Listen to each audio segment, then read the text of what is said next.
Bonjour, bien-aimés dans le Seigneur, bonjour les affranchis, je pense que vous allez bien, que Dieu vous bénisse. Nous bénissons Dieu pour ce moment de partage, nous sommes dans la joie pour tout ce que Dieu a fait pour nous au mois de septembre. Le mois de septembre s'achève déjà, donc nous sommes reconnaissants à Dieu pour ses grâces, ses faveurs. Nous sommes reconnaissants à Dieu pour toutes les paroles que Dieu nous a envoyées dans ces groupes au cours du mois de septembre. Dieu nous a parlé au cours du mois de septembre. Nous bénissons Dieu pour toutes ces paroles que Dieu nous a envoyées. Et nous bénissons Dieu pour toutes les prières dans ces groupes. Nous sommes reconnaissants à Dieu pour cela.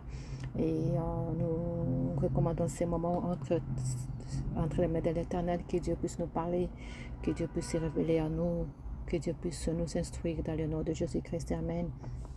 Je vais partager avec nous quelque chose sur mon chapitre de base, c'est Matthieu. Matthieu chapitre 7, je vais prendre le verset 3 jusqu'au verset 5. C'est le passage que vous connaissez. Je vais lire: pourquoi vois-tu la paille qui est dans l'œil de ton frère et ne remarques-tu pas la poutre qui est dans ton œil? Ou comment peux-tu dire à ton frère: laisse-moi enlever la paille de ton œil alors que tu as une poutre dans le tien? Hypocrite, enlève d'abord la poutre de ton œil et alors tu verras clair. Tu verras clair pour retirer la paille de l'œil de ton frère. Pourquoi j'ai tiré ce passage? C'est parce que au cours de la prière de famille, il y a un sujet important, il y a une requête importante qui a été donnée sur la réconciliation et le pardon. La réconciliation et le pardon, parce qu'on a compris que sans la réconciliation, sans le pardon, les familles vivent à couteau tiré. Il y a la division au sein de famille, l'unité ne règne pas. Alors c'est pourquoi Dieu a touché le cœur de ses serviteurs pour nous ramener le cœur de ses servantes, pour nous ramener à prier sur ce sujet, afin que l'unité de Dieu, afin que la paix de Dieu, afin que la stabilité puisse régner dans nos familles. Parce que si nous sommes divisés, si la famille est divisée, ou si la société est divisée, en fait, c'est le diable qui va régner. Comme vous savez, il y a un adage qui dit que non, voilà, il faut diviser pour bien régner. Alors nous ne voulons pas laisser la place au diable de pouvoir régner dans nos familles. Nous voulons laisser la place à la réconciliation et au pardon. Alors, bien aimé dans le Seigneur, je vais juste amener une petite touche sur ce qui sur la réconciliation et le pardon, parce que j'ai trouvé ça vraiment très important. Moi, ça m'a touché personnellement. Je me suis dit que la réconciliation et le pardon, c'est très important. Alors, je me suis dit que non, voilà, je vais juste essayer de parler un peu sur ces versets. Ça va nous aider aussi à bien vivre dans nos familles, à laisser la place à la paix et à l'unité au sein de nos familles. Alors, ces versets... qu'est-ce que c'est le sermon de Jésus-Christ ici, la parabole de la paille et de la paille et de la poutre. Bien aimé, la paille, il y a la paille et la poutre. La paille, c'est juste un petit défaut. La paille représente juste un petit défaut, juste un petit péché, juste une faiblesse mineure, tandis que la poutre représente les défauts majeurs, les grands péchés ou le vice chez celui qui les juge, le vice important chez celui qui juge. C'est vraiment des contrastes extrêmes comme Jésus-Christ l'a dit. C'est de l'hypocrisie par exemple. C'est des contrastes vraiment extrêmes. Parce que comment est-ce qu'une personne qui a la poutre qui a un grand péché, la poutre qui est vraiment un grand vice en lui, mais cette personne-là va pointer du doigt une personne qui a la paille dans son œil, dans ses yeux. Alors c'est vraiment absurde, c'est l'hypocrisie pure et simple, bien-aimé dans le Seigneur. Alors, parce qu'un hypocrite, il s'attribue le rôle du juge. Il s'attribue le rôle du juge. Un hypocrite juge sévèrement les défauts de l'autre qui a la paille. Un hypocrite, il ignore sa propre faute, c'est que la poutre qui est dans son œil. Il oublie ça, mais il est en train directement de juger celui qui a que la paille.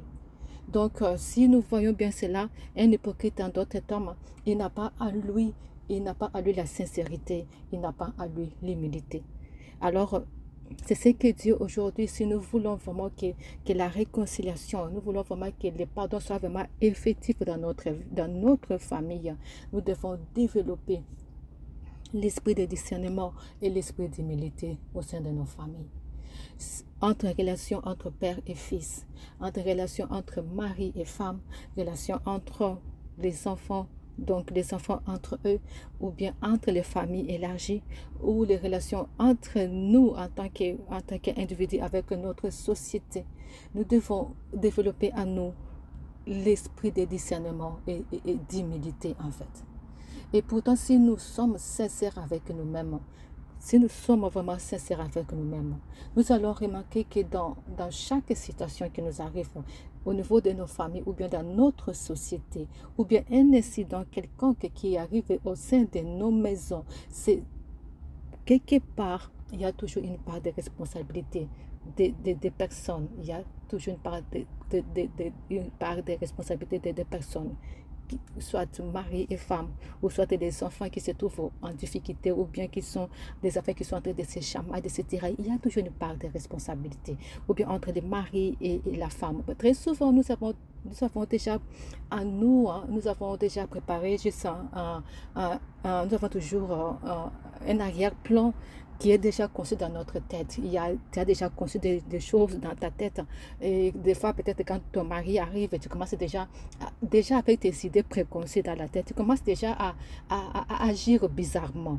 Mais tu agis bizarrement, mais tu ne laisses pas l'occasion à une autre personne de pouvoir peut-être s'expliquer. Toi, tu as déjà ton idée préconçue qui est dans ta tête. Et quand tu as déjà une idée préconçue dans ta tête, bien aimé dans le Seigneur, tu t'es mis déjà dans la position de juge.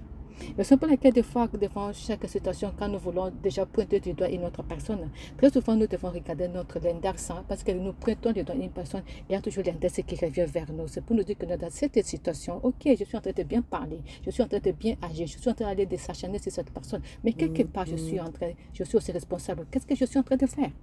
Il y a toujours une part de responsabilité, une part de responsabilité et une part de responsabilité de l'un, une part de responsabilité de l'autre.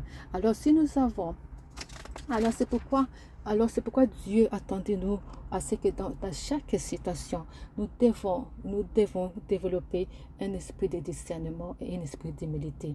La personne qui a la poupe, qui est la poupe qui se constitue comme juge, avant de se constituer comme juge, tu devais d'abord commencer par te regarder toi-même. Tu fais un auto-examen à toi-même. Tu te regardes d'abord toi-même. Tu commences par te corriger toi-même. C'est après avoir fait un examen de conscience, après avoir fait un auto-examen, tu pourras alors commencer à parler ou bien à pointer du doigt la personne qui est à tes côtés. Parce que là, dans cette position-là, où toi-même tu as déjà fait un examen de conscience, où toi-même tu t'es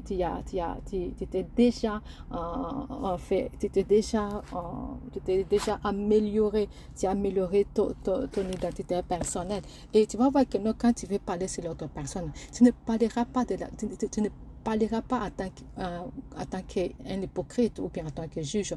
Mais là, tu vas voir que non, quand tu vas parler à ton frère, tu le feras tu seras dans une position d'humilité et tu le feras avec amour, un amour véritable, capable d'aider son prochain avec douceur plutôt que de le condamner avec dureté.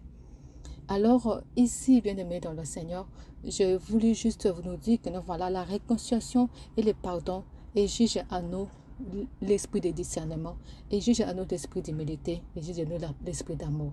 Si nous voulons que cette prière que nous avons faite hier puisse porter du fruit dans nos maisons, si nous voulons que nos familles vivent dans l'unité et que la réconciliation et que le pardon soit vraiment la base de nos familles, nous devons développer le discernement. Le discernement, c'est qu'avant de parler, avant de pointer du doigt à une autre personne, commence d'abord par t'examiner toi-même. Mets-toi dans une position de auto-examen. Tu te regardes toi-même, toi, dans cette situation. Est-ce que j'ai raison ou pas avant d'ouvrir ma bouche pour parler à mon mari ou bien avant peut-être de parler à mon enfant? Parce que quelque part, je peux me lever, commencer à parler avec mon enfant, mais quelque part, j'ai une part de responsabilité de cette histoire-là. Ou bien je vais attaquer mon mari, mais j'ai une part de responsabilité. J'avais déjà des idées préconçues dans ma tête et j'attendais que mon mari entre pour commencer à l'attaquer. Et là, c'est le fait qui est installé, qui est allumé dans nos maisons. Donc, nous prions à ce que Dieu nous fasse grâce, afin que nous arrivions à développer l'esprit de discernement et l'humilité. Parce qu'avec l'humilité, L'humilité l'humilité nous aide à s'oublier nous-mêmes, c'est-à-dire à s'oublier soi-même, c'est-à-dire que tu te diminues, même si la chose te fait très mal, comment, mais tu sais comment gérer ça avec l'humilité tout en étant humble. Et de l'amour aussi, l'amour, quand l'amour pardonne tout, l'amour supporte tout. Voilà ce que je voulais ajouter, bien-aimés dans le Seigneur, que Dieu vous bénisse. Amen.